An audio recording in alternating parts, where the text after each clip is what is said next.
بسم اللہ الرحمن الرحیم۔ آج سورہ عنکبوت تلاوت کی گئی ہے۔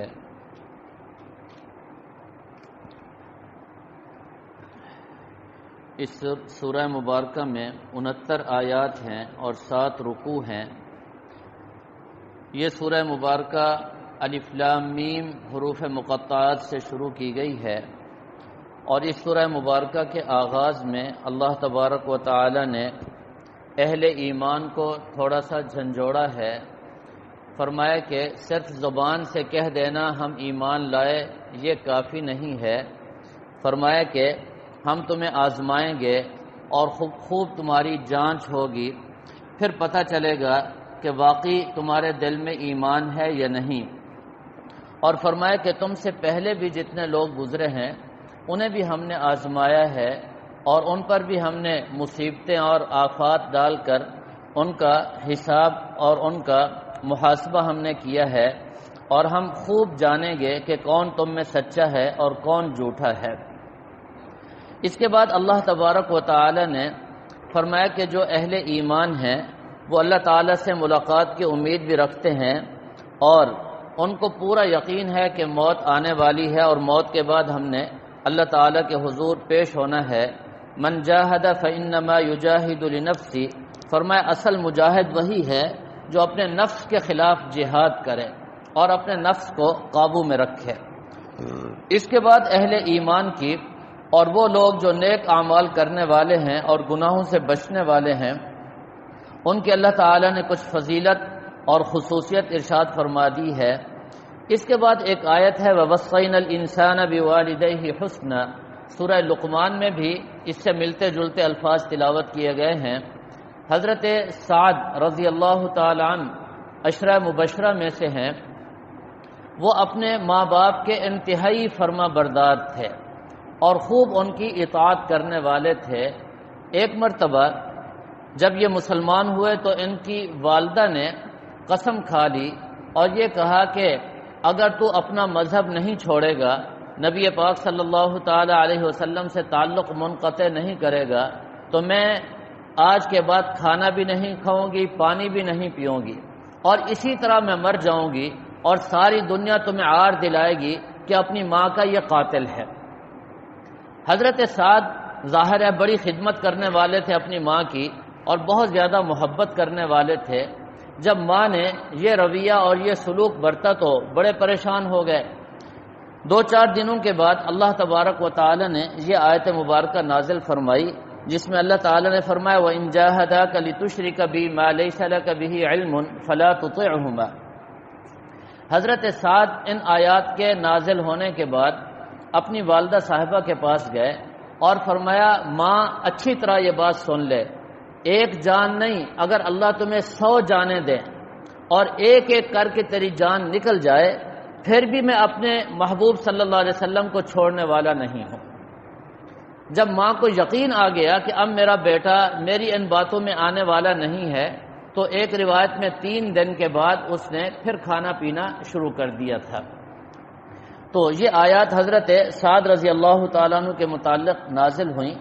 اس کے بعد اللہ تبارک و تعالی نے پھر اسی موضوع کو جاری رکھتے ہوئے فرمایا وَلَيَعْلَمَنَّ اللَّهُ الَّذِينَ آمَنُوا وَلَيَعْلَمَنَّ الْمُنَافِقِينَ، ہم خوب اچھی طرح معلوم کریں گے کہ کون تم میں مومن ہے اور کون منافق ہے۔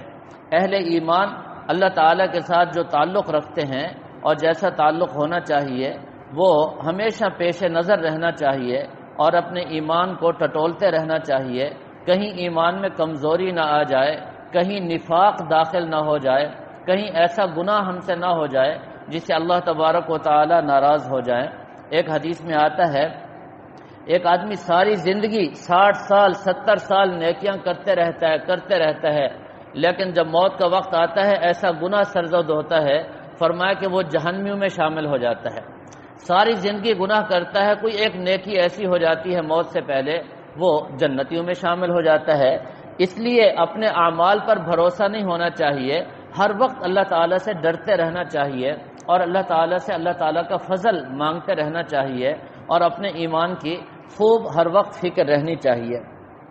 اس کے بعد حضرت نوح علیہ الصلوۃ والسلام کا واقعہ اجمالی طور پر اللہ تعالیٰ نے ذکر فرما دیا، اور ان کی جو نبوت کا زمانہ ہے 950 سال، اس کا بھی اللہ تعالیٰ نے ذکر فرما دیا۔ حضرت نوح علیہ السلام انبیاء میں واحد پیغمبر ہیں جن کو اللہ نے سب سے زیادہ عمر عطا فرمائی، چنانچہ ملک الموت وفات سے پہلے آیا اور حضرت نوح علیہ السلام سے ایک سوال کیا، نوح اللہ نے تمہیں بہت زیادہ عمر عطا فرمائی ہے۔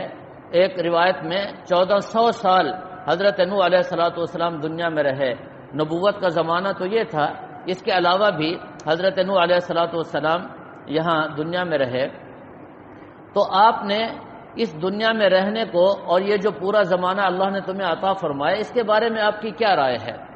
حضرت نوح علیہ السلام نے بڑا عجیب جواب دیا، فرمایا یوں محسوس ہوتا ہے جیسے کسی نے ایک مکان بنایا اور ایک دروازے سے داخل ہوا اور دوسرے دروازے سے نکل گیا، بس یوں محسوس ہوتا ہے۔ یہ ہے زندگی، یہ زندگی کی حقیقت ہے۔ وہ پیغمبر جو ایک روایت کے مطابق 1400 سال دنیا میں رہے، وہ یہ فرما رہے ہیں، اور ہم تو 100 بھی کراس نہیں کرتے، پہلے ہی خاتمہ ہو جاتا ہے، تو ہماری زندگی کی کیا حقیقت ہے، اس کو ہمیشہ پیش نظر رکھنا چاہیے۔ اس کے بعد اللہ تبارک و تعالی نے حضرت لوط علیہ السلام کا واقعہ بھی اجمالاً ذکر فرمایا ہے، اور حضرت لوط علیہ السلام کی ہجرت کا ذکر فرمایا ہے، فرمایا کہ وہ حضرت ابراہیم علیہ السلام کی طرف ہجرت فرما کر کے گئے تھے۔ حضرت سیدنا ابو بکر صدیق رضی اللہ تعالیٰ عنہ فرماتے ہیں، جب سیدنا عثمان غنی رضی اللہ تعالیٰ عنہ اور ان کی اہلیہ حضرت رقیہ نے حبشہ کی طرف ہجرت فرمائی، تو نبی پاک صلی اللہ تعالیٰ علیہ وسلم نے فرمایا، تاریخ اسلامی میں حضرت لوط علیہ السلام کی ہجرت کے بعد سب سے پہلی ہجرت کرنے والے میرے عثمان ہیں۔ حضرت عثمان نے دین کے لیے اور اللہ کے لیے سب سے پہلے ہجرت فرمائی۔ نبی پاک صلی اللہ علیہ وسلم نے حضرت عثمان غنی رضی اللہ تعالیٰ عنہ کی اس حوالے سے تعریف بھی فرمائی۔ اس کے بعد اللہ تبارک و تعالی نے یہ جو قوم لوط کا فعل تھا، اس کی تھوڑی سی قباحت بھی اور اس کی مذمت بھی بیان فرما دی۔ ظاہر ہے انتہائی گندا کام تھا۔ اَإِنَّكُمْ لَتَأْتُونَ الرِّجَالَ وَتَقْطَعُونَ السَّبِيلَ وَتَأْتُونَ فِي نَادِيكُمُ الْمُنكَرَ، فرمایا یہ مردوں کے پاس آتے تھے۔ عجیب بات ہے، حضرت لوط علیہ السلام کی قوم میں سب سے زیادہ یہ گندگی تھی، لیکن سارا معاشرہ حضرت لوط اور ان کے ماننے والوں کو دقیانوس اور پتہ نہیں کیا کیا کہتا تھا، اور ان کو کہا جاتا تھا یہ ترقی پسند ہے اور روشن خیال ہیں، اور آج تک وہ سلسلہ چلا آ رہا ہے۔ آج بھی ہمارے ماحول اور معاشرے میں دیکھ لو کتنی زنا ہے اور کتنی گندگی اور گناہ ہے اور کتنے برے کام ہو رہے ہیں، اس سب کے باوجود دقیانوس اور تنگ نظر اور ترقی کا دشمن مولوی کہلاتا ہے۔ میں نے ایک دفعہ کہا، میں نے کہا ہر علاقے میں مدرسہ اور مولوی ہے اور وہاں تھانہ بھی ہے، ہر تھانے والوں سے پوچھو کس کس مولوی کا تمہارے پاس مقدمہ درج ہوتا ہے اور مولوی جرائم میں مبتلا ہوتا ہے۔ میرے خیال میں کبھی بھی ایسا نہیں ہوگا۔ اگر کبھی کسی مولوی پر پرچہ درج بھی ہوا تو وہ دین بیان کرنے پر تو ہوگا، چوری کرنے پر نہیں ہوگا، مثال نہیں ملتی اس کی۔ لیکن اس کے باوجود مولوی اس کو برا بھلا کہا جاتا ہے۔ اور پھر افسوس کی بات یہ ہے، ہمارے اس وقت ذہن میں یہ ہے کہ امریکہ سب سے زیادہ ترقی یافتہ ملک ہے، سب سے زیادہ، اور آپ کو پتہ ہونا چاہیے وہاں زنا کی شرح کیا ہے، اور زنا سے بڑھ کر یہ لواطت، یہ جو گندا، اس کی شرح وہاں کتنا ہے، اور ظلم کی انتہا یہ ہے۔ آج میں ایک کتاب میں دیکھ رہا تھا، وہاں ایک اہم ترین روڈ ہے، اس کا نام گے سٹریٹ، گے ہوتا ہے جی سٹریٹ، وہ بنایا گیا ہے اسی کام اور اسی عنوان پر، اور اس کو جناب وہ روشن خیالی اور ترقی سمجھ رہا ہے۔ بے حیائی کی انتہا ہے، پتہ نہیں قوم کہاں چلی گئی اور کیا سوچ رہی ہے۔ اللہ تعالی ہم سب کو سمجھ عطا فرمائے، اور دین کے ساتھ اللہ تعالی ہمیں وابستگی عطا فرمائے۔ اس کے بعد اللہ تبارک و تعالی نے قوم عاد اور قوم ثمود کا بھی ذکر فرمایا ہے، قارون اور فرعون کا بھی ذکر فرمایا، اور اس کے بعد اللہ تعالی نے ایک اصول بیان فرمایا، فَكُلًّا أَخَذْنَا بِذَنبِهِ، یہ جتنی قومیں اور جہاں جہاں بھی ہمارا عذاب آیا ہے بذنبی، ان کے گناہوں کی وجہ سے۔ فرمایا فمنہم من ارسلنا علیہ حاصبا، بعض تو ایسے ہیں جن کو ہم نے ہوا کے ذریعے تباہ کر دیا، منہم من اخذتہ الصیحہ، بعض قومیں ایسی ہیں جن کو ہم نے چیخ سے تباہ کر دیا، من خسفنا بہ الارض، اور بعض ایسے ہیں جن کو ہم نے زمین میں دھسا دیا، منہم من اغرقنا، بعض ایسے ہیں جن کو ہم نے پانی میں غرق کر دیا۔ ما کان اللہ لیظلمہم، کبھی بھی یہ نہ سوچنا کہ اللہ ظالم ہیں، ولیکن کانوا انفسہم یظلمون، وہی اپنے نفسوں پر ظلم کرنے والے تھے، اس کا انتقام اور بدلہ ان سے لیا گیا۔ اس سورہ مبارکہ کا نام عنکبوت ہے، چونکہ اس سورہ مبارکہ میں عنکبوت کا ذکر ہے۔ فرمایا کہ یہ لوگ جو بتوں کو معبود بناتے ہیں، یہ بت اتنے کمزور ہیں جتنا مکڑی، بلکہ اس سے بھی زیادہ۔ یہ بت بیچارے کچھ بھی نہیں کر سکتے، پھر بھی ان کی عقل ماری گئی ہے، ان کو سجدہ کرتے ہیں، ان کی پرستش کرتے ہیں۔ لیکن عنکبوت کا نام یہاں رکھا گیا اور ان کو کفار کو تھوڑی سی تنبیہ کی گئی۔ جہاں ایک روایت مفسرین نے لکھی ہے، حضرت جناب رسول اللہ صلی اللہ تعالی علیہ وسلم حضرت ابوبکر صدیق رضی اللہ تعالیٰ عنہ کے ساتھ جب غار ثور میں تشریف لے گئے تھے تو مکڑی نے جالا بن دیا تھا، اس لیے فرمایا کہ مکڑی کو مارا نہ کرو۔ اس نے نبی پاک صلی اللہ علیہ وسلم سے محبت کا اظہار کیا ہے۔ اور ایک اور جانور ہے گرگٹ، غالباً وہ حضرت ابراہیم علیہ السلام کی آگ کو پھونک مار رہا تھا، تو آپ نے فرمایا جو ایک وار سے اس کو قتل کرے گا اس کو ثواب زیادہ ہے، جو ایک سے بچ گیا دوسرے سے تو ثواب کم ہو جائے گا۔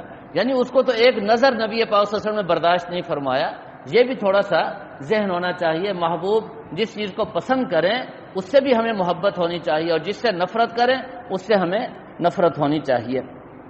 اس سورہ مبارکہ کے آخر میں اللہ تبارک و تعالی نے فرمایا کہ تلک الامثال نضربها للناس، اللہ تعالیٰ یہ مثالیں بیان فرماتے ہیں، وما یعقلها الا العالمون، ان کو عالم لوگ ہی سمجھتے ہیں، دین کا علم بھی ہونا چاہیے۔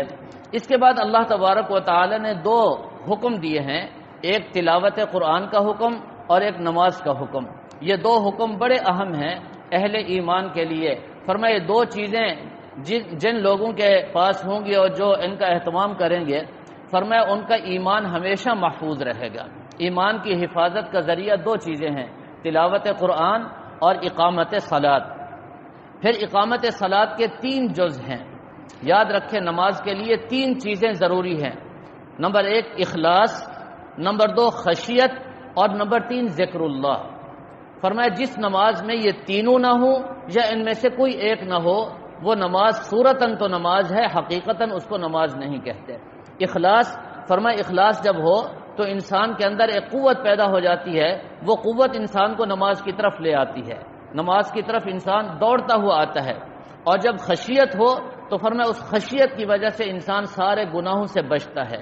اور پھر جب انسان کے اندر اللہ کا ذکر ہو تو فرمایا ذکر کی برکت سے انسان کے اندر حسن پیدا ہوتا ہے، خوبی اور کمالات پیدا ہوتے ہیں، اور مزید نیکیوں کی طرف اس کا رجحان ہوتا ہے۔ اس کے بعد اللہ تعالیٰ نے واضح طور پر فرما دیا وَلَذِكْرُ اللَّهِ أَكْبَرُ، اللہ کا ذکر سب سے بڑی چیز ہے، اور ساتھ یہ بھی فرما دیا إِنَّ الصَّلَاةَ تَنْهَى عَنِ الْفَحْشَاءِ وَالْمُنكَرِ، نماز بے حیائی اور فحاشی سے روک دیتی ہے۔ ایک حدیث میں آتا ہے نبی پاک صلی اللہ علیہ وسلم سے عرض کیا گیا کہ فلاں صحابی آپ کے ساتھ پابندی سے نماز ادا کرتے ہیں لیکن کوئی بھی گناہ ایسا نہیں جس کو وہ چھوڑنے والے ہوں۔ نبی پاک صلی اللہ علیہ وسلم نے فرمایا اس کو کچھ نہ کہو، انشاءاللہ اگر وہ نماز پڑھتا رہا تو سارے گناہوں سے بچ جائے گا۔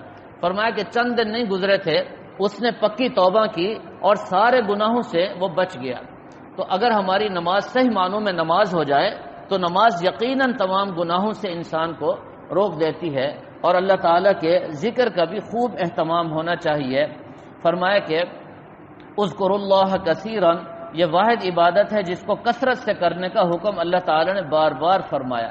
نماز وہ بھی متعین اور محدود ہے، تلاوت وہ بھی محدود ہے۔ فرمایا اللہ کا جو ذکر ہے وہ لامحدود ہے، اللہ تعالیٰ کے انعامات اور نعمتیں بھی لامحدود، اس لیے اللہ تعالیٰ کا ذکر وہ بھی لامحدود ہونا چاہیے اور کثرت سے ہونا چاہیے۔ اس کے بعد اللہ تبارک و تعالی نے نبی پاک صلی اللہ علیہ وسلم کے امی ہونے کو ظاہر فرمایا، اور یہ فرمایا کہ ہم نے نبی پاک صلی اللہ علیہ وسلم کے قلب اطہر پر قرآن پاک کو نازل کیا اور علوم کا ہم نے خزینہ بنا دیا، اور مرکز بنا دیا نبی پاک صلی اللہ علیہ وسلم کے قلب اطہر کو. آپ نے کسی استاد سے نہیں پڑھا اور نہ کسی مدرسے میں آپ داخل ہوئے. نبی پاک صلی اللہ علیہ وسلم کے استاد براہ راست اللہ تعالی ہیں، اور اللہ تعالی نے آپ کے قلب اطہر کا انتخاب فرمایا. فرمایا بل هو آیات بینات فی صدور الذین اوتوا العلم. فرمایا یہ علم جو ہے یہ سینہ در سینہ آتا ہے. نبی پاک صلی اللہ علیہ وسلم کے سینے سے صحابہ کے سینوں میں منتقل ہوا، اور صحابہ کے سینوں سے تابعین کے سینوں میں، اور آج تک اور قیامت تک یہ علم سینہ در سینہ آئے گا. اگر کوئی طالب علم اپنے استاد کے سامنے نہیں بیٹھے گا اور قرآن پاک خود پڑھنا چاہے گا تو یاد رکھیں ایک لفظ بھی، پہلا لفظ بھی قرآن کا وہ نہیں پڑھ سکتا. اب الف لام میم لکھنے میں تو یہ کیا ہے، الف لام اور میم. اب اس کو پڑھنا کیسے، علم یا الف لام میم، کیسے پتہ چلے گا؟ علم اور الف لام میم بظاہر لکھنے میں ایک جیسے ہیں، پھر اس کا مخرج کیا ہے، اس کا لہجہ کیا ہے، نبی پاک صلی اللہ علیہ وسلم نے کس طرح پڑھا ہے. جب ہم اس کا لفظ صحیح ادا نہیں کر سکتے بغیر استاذ کے تو اس کا معنی اور مفہوم کیسے سمجھ سکتے ہیں؟ تو یہ اعلان فرما دیا کہ اللہ تعالی نے نبی پاک صلی اللہ علیہ وسلم کے قلب اطہر میں قرآن پاک کو نازل فرمایا، اور وہی آپ کے علوم کا مرکز تھا. اس کے بعد کفار کا ایک مطالبہ ذکر کیا ہے. فرمایا یستعجلونک بالعذاب، وہ کہتے ہیں عذاب جلدی آئے. یہ بات دراصل اللہ تعالیٰ نقل فرما رہے ہیں. نضر بن حارث کافر تھا، وہ کہتا تھا اللہم ان کان ھذا ھو الحق من عندک فامطر علینا حجارۃ من السماء. اگر یہ نبی پاک صلی اللہ علیہ وسلم حق ہے اور ان کا دین حق ہے تو پھر آسمان سے ہم پر پتھر برسیں اور ہم ہلاک ہو جائیں. تو اللہ تعالیٰ فرماتے ہیں یہ عذاب میں کیوں جلدی مچا رہے ہیں؟ وَلَيَأْتِيَنَّهُمْ بَغْتَةً وَهُمْ لَا يَشْعُرُونَ. فرمایا کہ میرا عذاب آئے گا اور تمہیں پتہ بھی نہیں چلے گا اور اچانک تمہاری پکڑ ہوگی. وَإِنَّ جَهَنَّمَ لَمُحِيطَةٌ بِالْكَافِرِينَ. اور اگر نبی پاک صلی اللہ علیہ وسلم کی وجہ سے میں یہاں اور اس علاقے میں اپنا عذاب نازل نہیں کر رہا تو کان کھول کر سن لو کہ جہنم تمہارا انتظار کر رہی ہے اور جہنم تمہیں گھیر لے گی اور وہاں کے عذاب سے تم میں سے کوئی بھی بچ نہیں سکے گا.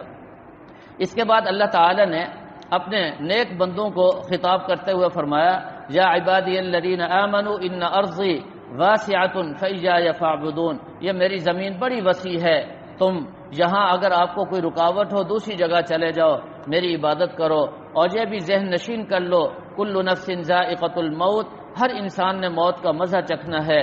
ثم الینا ترجعون، پھر اللہ تعالیٰ کی طرف پلٹ کر کے جانا ہے. اہل ایمان کے لیے جنت کا وعدہ ہے اور کفار کے لیے جہنم کی وعید ہے. اور پھر فرمایا کہ یہ دنیا محض کھیل تماشا ہے، اصل گھر تو آخرت کا گھر ہے. فرمایا کہ یہ کافر لوگ جب کشتیوں پر سوار ہوتے ہیں اور کشتی ان کی ڈوبنے لگتی ہے تو پھر اللہ کو خالص ہو کر پکارتے ہیں، اور جب اللہ ہی ان کو نجات دیتے ہیں تو پھر یہ شرک اور گناہوں میں مبتلا ہو جاتے ہیں. ہماری حالت بھی ایسے ہے، جب بیمار ہو جاتے ہیں، بخار ہوتا ہے، ہائے ہائے کرتے ہیں، اللہ اللہ کرتے ہیں، اور جب اللہ شفا دے دیتے ہیں پھر اللہ کی مانتے نہیں ہیں، پتہ نہیں ادھر ادھر بھاگنا شروع کر دیتے ہیں. وہی کیفیات ہیں. اس سورہ مبارکہ کی آخری آیت والذین جاہدوا فینا لنہدینہم، یہ پوری سورہ مبارکہ کا خلاصہ ہے.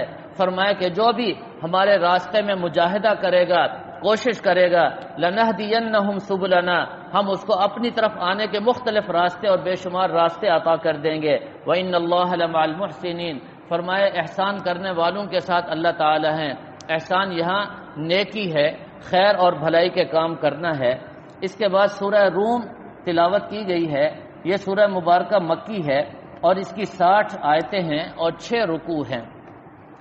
اس میں نبی پاک صلی اللہ علیہ وسلم نے اللہ تعالیٰ نے نبی پاک صلی اللہ علیہ وسلم کو ایک پیشین گوئی دی ہے، غلبت الروم. یہ رومی جو ہے غالب آ جائیں گے فارسیوں پر، ایرانیوں پر.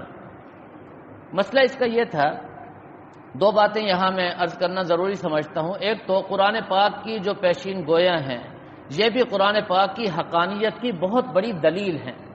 نبی پاک صلی اللہ علیہ وسلم نے قرآن پاک میں آئی ہوئی بشارتیں اور پیشین گویاں جو کفار کے سامنے پیش کی اور وہ 100% صحیح اور سچی ثابت ہوئی اور آج تک وہ ثابت ہو رہی ہیں. یہ بھی نبی پاک صلی اللہ علیہ وسلم کے حق اور سچے ہونے کی دلیل اور قرآن پاک کے سچے اور حق ہونے کی بہت بڑی دلیل ہے. ایک بات. دوسری بات، مسئلہ یہ ہوا کہ جو مشرکین مکہ تھے، قریش تھے، یہ ایرانیوں کے ساتھ تھے، ان کی ہمدردیاں ادھر تھی۔ وہ چونکہ مجوس تھے، مشرک تھے، اور رومی جو تھے وہ اہل کتاب تھے۔ بس وہ ماحول ایسے بن گیا، مشرکین مکہ بار بار کہتے تھے کہ دیکھو ایرانیوں نے اہل کتاب کو شکست دے دی ہے اور ان کا خاتمہ کر دیا ہے، ان کو کمزور کر دیا ہے۔ ایک وقت ایسا آئے گا کہ ہم آپ کے خلاف کارروائی کریں گے، اور تم بھی اپنے آپ کو اہل کتاب کہتے ہو، مسلمانوں کو کہتے تھے، تم بھی ختم ہو جاؤ گے، تمہارا نام و نشان مٹ جائے گا۔ یہ باتیں کرتے تھے۔ چنانچہ ایک مرتبہ ابی بن خلف اس طرح کے کچھ مغلظات بک رہا تھا، حضرت سیدنا ابو بکر صدیق رضی اللہ تعالیٰ عنہ ان کے سامنے آ گئے، تو آپس میں بحث مباحثہ شروع ہو گیا۔ تو کہنے لگا اگر رومی غالب آ گئے تو آؤ شرط کر لیتے ہیں۔ حضرت ابو بکر غصے میں تھے، فرمایا ٹھیک ہے کرو جی شرط۔ یہ ہو گیا طے کہ 10 اونٹ اگر ایرانی غالب رہے اور رومی کچھ بھی نہ کر سکے تو 10 اونٹ آپ دو گے، اگر روم والے ان پر حملہ کرنے کی صورت میں غالب آ گئے تو میں 10 اونٹ آپ کو دوں گا۔ حضرت ابو بکر صدیق رضی اللہ عنہ نے آ کر نبی پاک صلی اللہ علیہ وسلم کو بتایا بھی اس طرح ہمارا معاملہ ہو گیا۔ تو اللہ کے نبی صلی اللہ علیہ وسلم نے فرمایا نہیں، دوبارہ جاؤ، ان کو کہو کہ یہ جو اونٹ ہے نا ان میں اضافہ کرتے ہیں، البتہ تھوڑی سی مدت بڑھاتے ہیں۔ نبی پاک صلی اللہ علیہ وسلم نے فرمایا ان کو جا کر کے کہو کہ 3 سال سے 9 سال کے درمیان، یہ کوئی زیادہ عرصہ نہیں ہے، 3 سال سے 9 سال کے درمیان انشاءاللہ یہ رومی پھر حملہ کریں گے اور ایرانیوں پر غالب آ جائیں گے۔ اگر نہ آئے تو 10 نہیں، میں 100 اونٹ آپ کو دوں گا، اگر وہ غالب آ گئے تو تم 100 اونٹ مجھے دو گے۔ تو ابی بن خلف خوش ہو گیا، کہنے لگا 100 اونٹ یہ کیا بات ہے جی، ٹھیک ہے طے ہو گیا۔ حضرت ابو بکر جب جانے لگے تو کہنے لگا مجھے اپنا کوئی ضامن دے دو، تمہیں موت آ جائے یا تم کہیں کسی اور ملک میں چلے جاؤ تو پھر کوئی ضامن تو ہونا چاہیے۔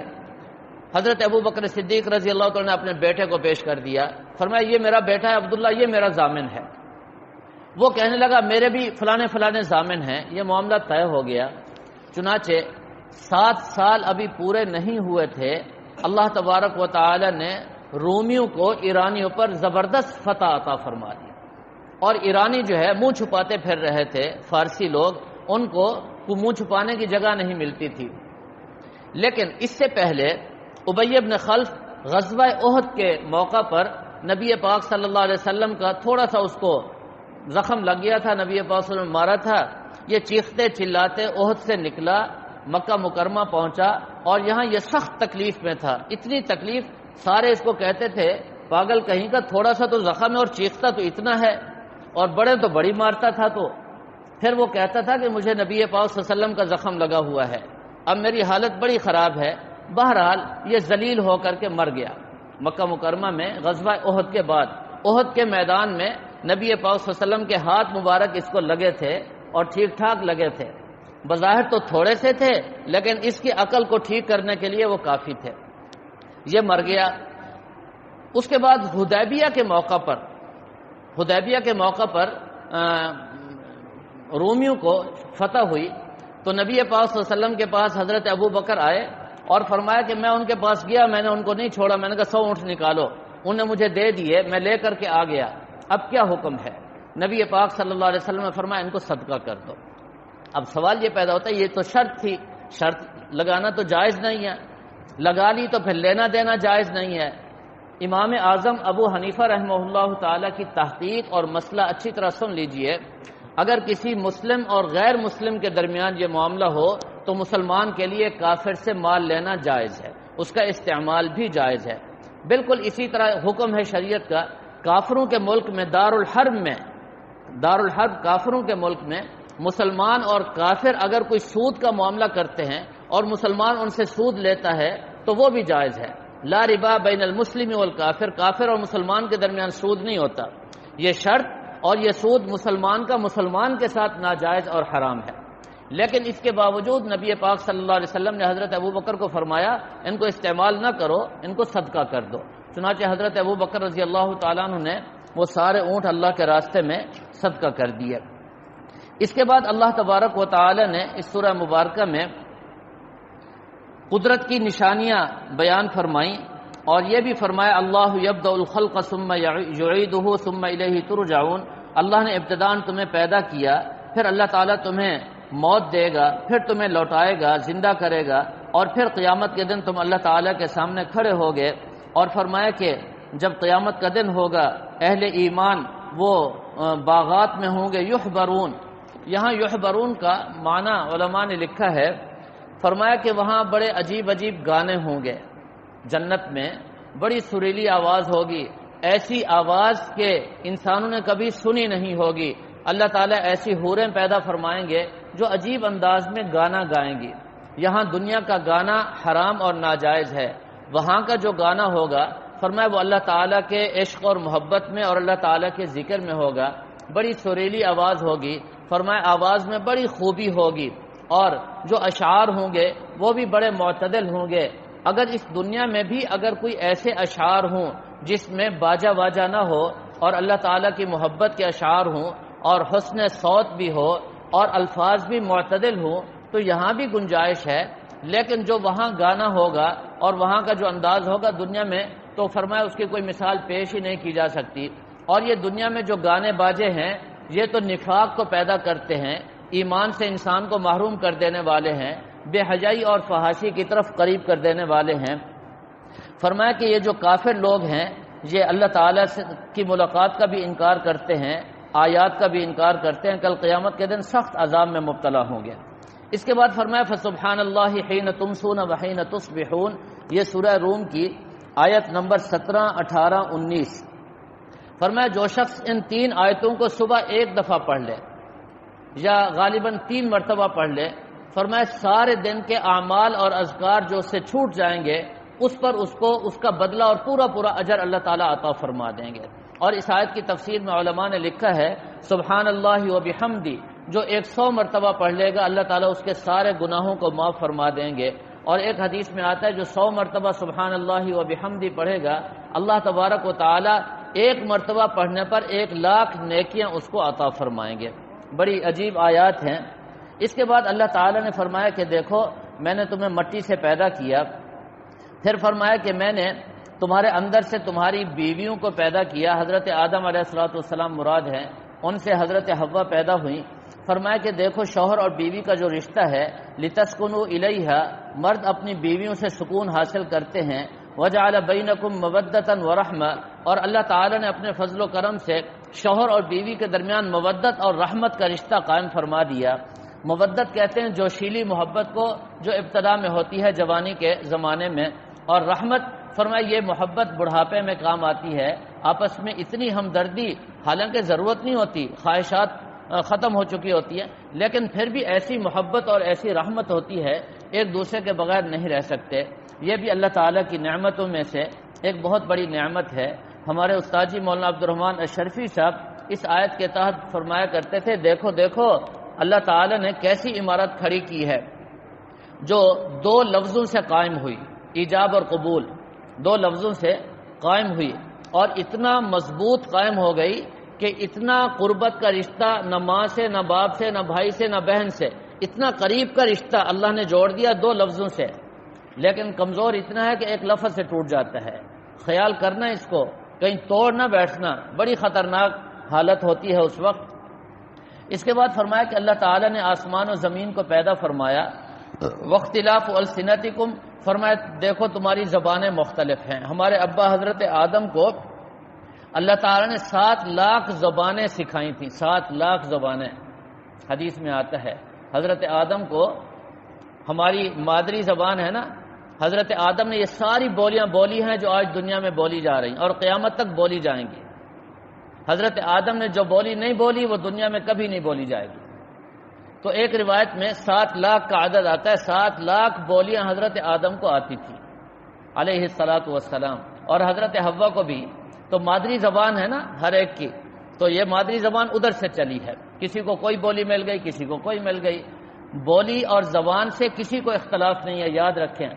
ہم لوگ انگریزی زبان سے نفرت نہیں کرتے، انگریزوں کی تہذیب سے نفرت کرتے ہیں، ان کی ثقافت ہمیں بری لگتی ہے، اور ان کا جو مشن اور ہدف ہے وہ انتہائی برا ہے۔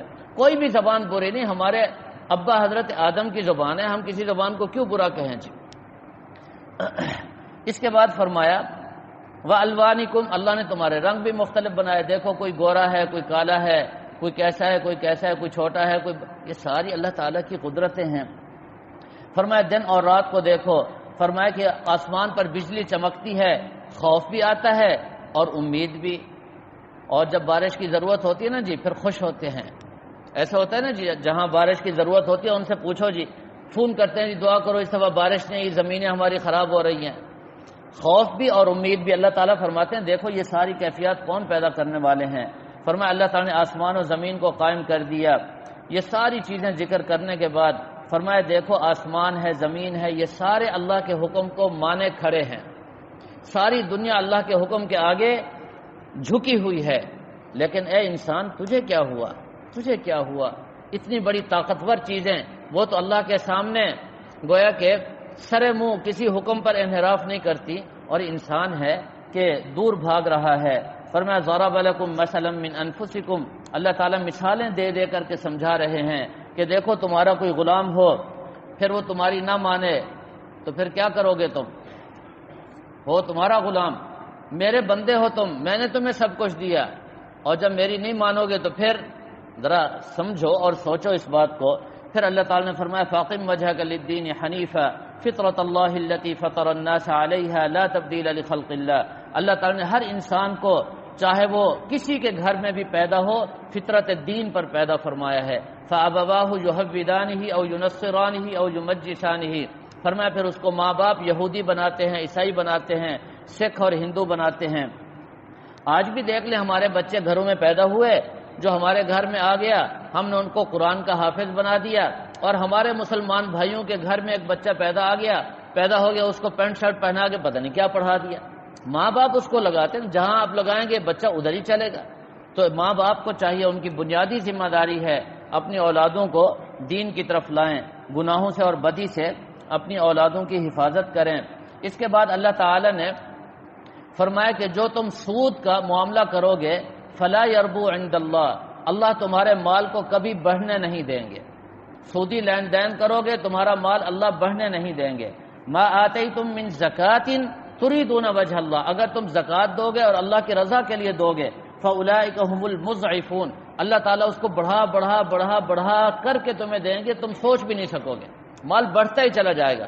وہ ذات اعلان کر رہی ہے، کتنا واضح اعلان ہے، زکوٰۃ دو گے مال بڑھے گا، نہیں دو گے سود کے معاملے میں بظاہر تو تمہیں بڑھتا ہوا نظر آئے گا، لیکن فرمایا فلا یربو عند اللہ، اللہ اس کو بڑھائیں گے نہیں، اس کو گھٹائیں گے، وہ ختم ہو جائے گا۔ اس کے بعد فرمایا ظاہر الفساد فی البر والبحر، بر و بحر میں جو فساد برپا ہوا بما کسبت ایدی الناس، فرمایا وہ تمہارے گناہوں کی وجہ سے ہے۔ فرمایا بر میں جو فسادات شروع ہوئے اس کی ابتدا قابیل کا وہ قتل ہے جو اس نے اپنے بھائی حابیل کو کیا تھا۔ تفسیر میں لکھا ہے علماء نے، اس قتل سے پہلے فرمایا سارا سمندر اس کا پانی میٹھا تھا، دنیا میں کوئی درخت ایسا نہیں تھا جس پر پھل نہ ہو، اور پھل بھی بڑا مزیدار نہ ہو۔ فرمایا کوئی جگہ ایسی نہیں تھی جہاں سبزہ نہ ہو۔ جب قابیل نے حابیل کو قتل کیا فرمایا سمندر کا پانی کڑوا ہو گیا، فرمایا درخت کانٹے دار ہو گئے اور خشک ہو گئے، مختلف حالات اور مختلف واقعات جو ہمیں اب نظر آ رہے ہیں، یہ تکالیف اور پریشان فرمایا اس گناہ کا سبب ہے۔ اور بحر میں، سمندر میں فرمایا ظاہر الفساد فی البر والبحر، شاہ عمان ایک بادشاہ گزرا ہے عمان کا، اس نے سمندر میں جو کشتی چلتی تھی اس کو غصب کر لیتا تھا اور بندوں کو مار دیتا تھا۔ فرمایا سب سے پہلا جرم اس نے کیا، اس کے بعد سے وہاں بھی فسادات ہیں اور بڑی اموات اور وہاں بھی عجیب و غریب حالات انسان کو پیش آتے رہتے ہیں۔ تو فرمایا یہ سب گناہوں کی وجہ سے ہے، یہ معاملہ چلتا آ رہا ہے۔ قل سیروا فی الارض فانظروا کیف کان عاقبۃ الذین من قبل، زمین میں چلو پھرو اور ان لوگوں کا انجام دیکھو جو تم سے پہلے گزرے ہیں۔ اس کے بعد اللہ تعالی نے ہواؤں کا ذکر فرمایا ہے جو بشارتیں لے کر کے آتی ہیں، جن سے کشتیاں چلتی ہیں۔ فرمایا وَلَقَدْ أَرْسَلْنَا مِن قَبْلِكَ رُسُلًا إِلَىٰ قَوْمِهِمْ، اس سے پہلے ہر قوم کے لیے اللہ نے پیغمبر بھیجے، وہ پیغمبر آ کر کے ان کو دین کی دعوت دیتے رہے، سمجھاتے رہے۔ پھر اللہ تعالی نے اپنے عجائبات اور اپنی قدرت کی کچھ نشانیاں ذکر فرمائی ہیں، اور پھر وہ واقعہ بھی ذکر فرما دیا جب بدر کے موقع پر بڑے بڑے کافر، جن میں ابو جہل بھی تھا، عتبہ بھی تھا، مرے ہوئے پڑے تھے اور ان کی لاشیں پڑی ہوئی تھیں، 3 دن گزر گئے تھے اور بدبو ان کے اندر پیدا ہو رہی تھی۔ نبی پاک صلی اللہ علیہ وسلم ان لاشوں پر کھڑے ہو کر ایک ایک کو پکار کر فرما رہے تھے، اب بتاؤ جو میں کہتا تھا وہ سچ نکلا کہ نہیں نکلا؟ اب تم جہنم میں جل رہے ہو، اللہ کے عذاب میں تم مبتلا ہو۔ یہ بات سن کر حضرت عمر فاروق دوڑتے ہوئے آ گئے، یا رسول اللہ کیا یہ بھی سنتے ہیں؟ یہ تو مرے پڑے ہیں۔ فرمایا یہ تم سے زیادہ سن رہے ہیں۔ نبی پاک صلی اللہ علیہ وسلم کے الفاظ ہیں، فرمایا تم سے زیادہ سن رہے ہیں۔ لیکن جہاں یہ آیت آ گئی انک لا تسمع الموتى، آپ نہیں سنا سکتے مردوں کو، ٹھیک ہے جی۔ ایک طبقہ کھڑا ہو گیا گمراہ، جن کو ہمارے ہاں آج کل مماتی کہتے ہیں، جو نبی پاک صلی اللہ علیہ وسلم کی حیات کے منکر ہیں۔ وہ کہتے ہیں نبی پاک صلی اللہ علیہ وسلم نہیں سنتے، کچھ بھی نہیں ہے، اور وہ سنا بھی نہیں سکتے، قرآن میں آ گیا۔ یاد رکھیں لا تسمع الموتى، آپ خود نہیں، ہاں اللہ چاہیں تو آپ سنا سکتے ہیں اللہ کے حکم سے۔ تو یہ بدر کے قیدی، بدر کے جو مردار تھے، بدر کے موقع پر اپنا کفار مکہ، ان کو خطاب کر رہے ہیں نبی پاک صلی اللہ علیہ وسلم، اور یہ فرما رہے ہیں عمر تم میرے ساتھ کھڑے ہو، تم اتنا نہیں سن سکتے میری بات جتنا یہ سن رہے ہیں۔ اس کا کیا مطلب ہے؟ اس کا واضح مطلب یہ ہے اللہ چاہیں تو آپ سنائیں گے اور آپ سنوا سکتے ہیں، اللہ کے حکم کے بغیر ظاہر ہے کوئی کچھ بھی نہیں کر سکتا۔ یہ ہمارا عقیدہ ہے، اور نبی پاک صلی اللہ علیہ وسلم حیات ہیں، اور حدیث میں آتا ہے جو قریب درود پڑھے آپ سنتے ہیں، اور جو دور سے پڑھے فرشتے پہنچاتے ہیں، آپ اس کا جواب دیتے ہیں۔ اس کے بعد فرمایا اللہ الذی خلقکم من ضعف، انسان کی ولادت، جوانی اور بڑھاپے کو ذکر کر دیا۔ فرمایا اللہ نے تمہیں پیدا کیا، تم کمزور تھے، خود کھا نہیں سکتے تھے، پہن نہیں سکتے تھے، چل نہیں سکتے تھے۔ ثم جعل من بعد ضعف قوة، پھر اللہ نے کمزوری کے بعد تمہیں قوت دی۔ ثم جعل من بعد قوة ضعفا، قوت کے بعد پھر اللہ نے تمہیں کمزور کر دیا، وشیبہ، اور بڑھاپا بھی اوپر سے مسلط کر دیا۔ یخلق ما یشاء وهو العلیم القدیر، فرمایا کل قیامت کے دن تم اللہ کے سامنے پیش ہوگے، اور پھر تمہارا ایمان اور تمہارے اعمال کا جائزہ لیا جائے گا۔ اس سورہ مبارکہ کے آخر میں پھر فرما دیا وَلَقَدْ ضَرَبْنَا لِلنَّاسِ فِي هَذَا الْقُرْآنِ مِنْ كُلِّ مَثَلٍ، قرآن پاک کو پڑھو، اس میں عبرت کی مثالیں ہیں اور اس میں احکامات اور واقعات ہیں۔ اور آخر میں فرمایا قرآن پاک کو پڑھتے جائیں اور عمل کرتے جائیں۔ فَاصْبِرْ إِنَّ وَعْدَ اللَّهِ حَقٌّ، اور صبر کریں، اللہ کا ایک ایک وعدہ سچا ہے، اور پورا یقین رکھیں کوئی ایک وعدہ بھی خلاف نہیں ہوگا۔ اس کے بعد سورہ لقمان تلاوت کی گئی ہے۔ اس سورہ مبارکہ میں 34 آیات ہیں اور اس میں 4 رکوع ہیں۔ اس سورہ مبارکہ کو بھی حروف مقطعات سے شروع کیا گیا ہے، اور سب سے پہلے قرآن پاک کا ذکر ہے۔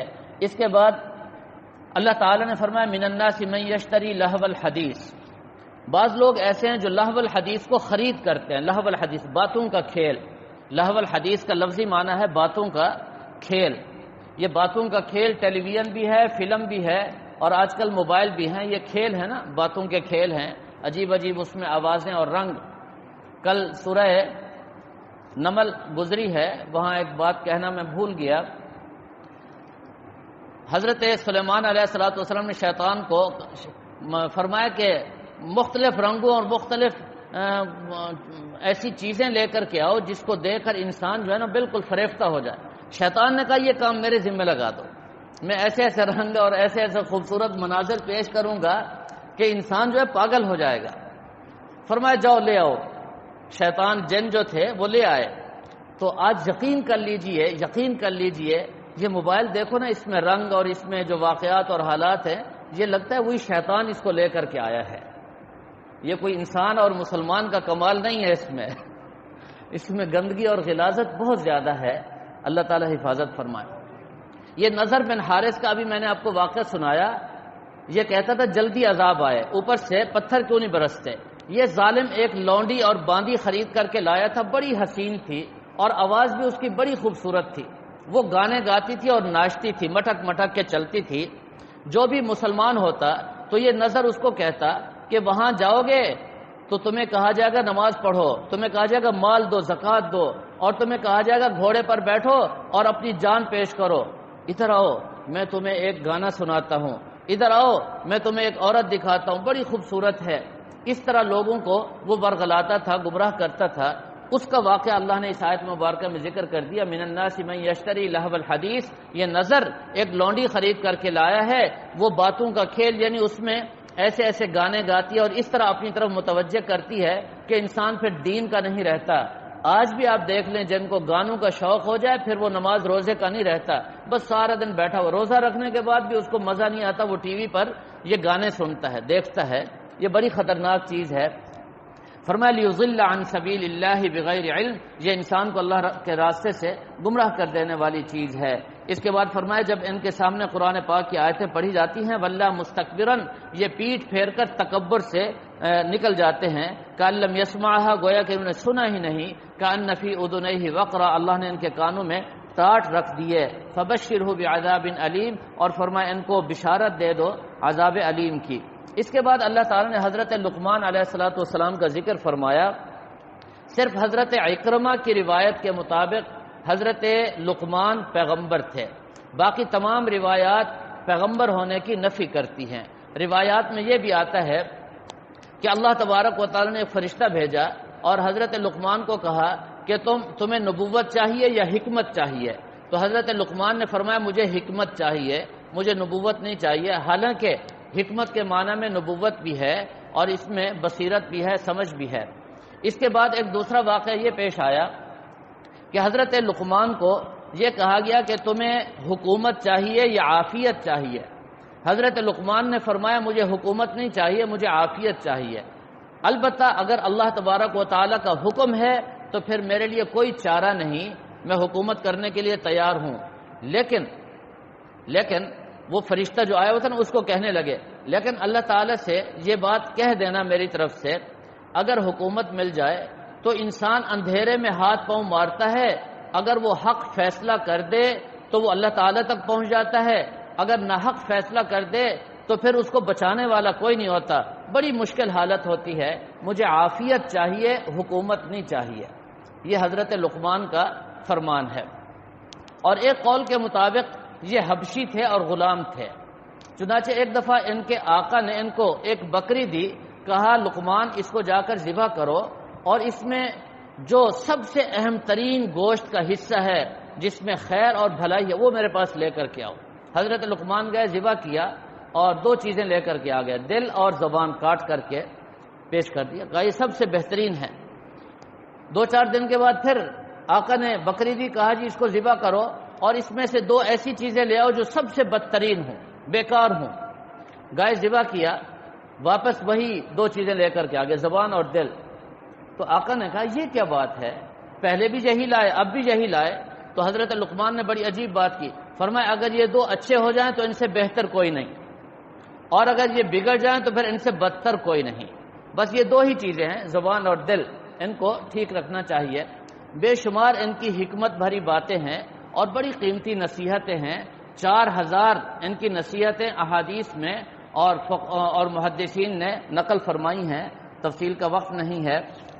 یہاں پر حضرت لقمان نے اپنے بیٹے کو 5 وصیتیں کی ہیں جن کو خود اللہ تعالی نے قرآن پاک کا حصہ بنا دیا ہے۔ آپ اندازہ فرمائیں کتنی قیمتی وصیتیں ہوں گی۔ سب سے پہلی وصیت یہ فرمائی کہ لا تشرک باللہ، اے میرے پیارے بیٹے اللہ کے ساتھ کبھی کسی کو شریک نہ ٹھہرانا، ان الشرک لظلم عظیم، شرک سب سے بڑا ظلم ہے۔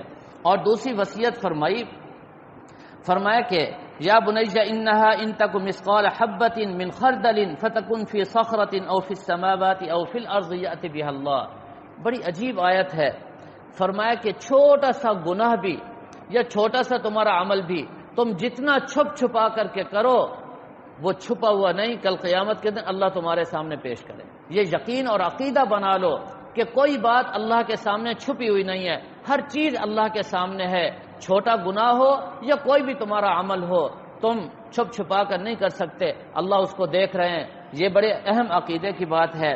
اور تیسری چیز فرمایا کہ یا بنی اقم الصلاۃ، اے میرے بیٹے نماز کو ہمیشہ قائم رکھنا، نماز کو کبھی بھی نہ چھوڑنا، وأمر بالمعروف وانہا عن المنکر، امر بالمعروف کرتے رہنا اور برائی سے روکتے رہنا، واصبر علی ما اصابک، اگر کوئی تکلیف اور مصیبت پہنچ جائے تو فرمایا اس پر صبر کرنا، بے صبری نہ کرنا، ولا تصعر خدک للناس ولا تمشی فی الارض مرحا، فرمایا کہ کبھی اکڑ کر نہ چلنا اور تمہارے ماتھے پر کبھی بل نہیں آنا چاہیے، وقصد فی مشیک واغضض من صوتک، آواز ہمیشہ پست رکھنا اور چال میں ذرا میانہ روی اختیار کرنا۔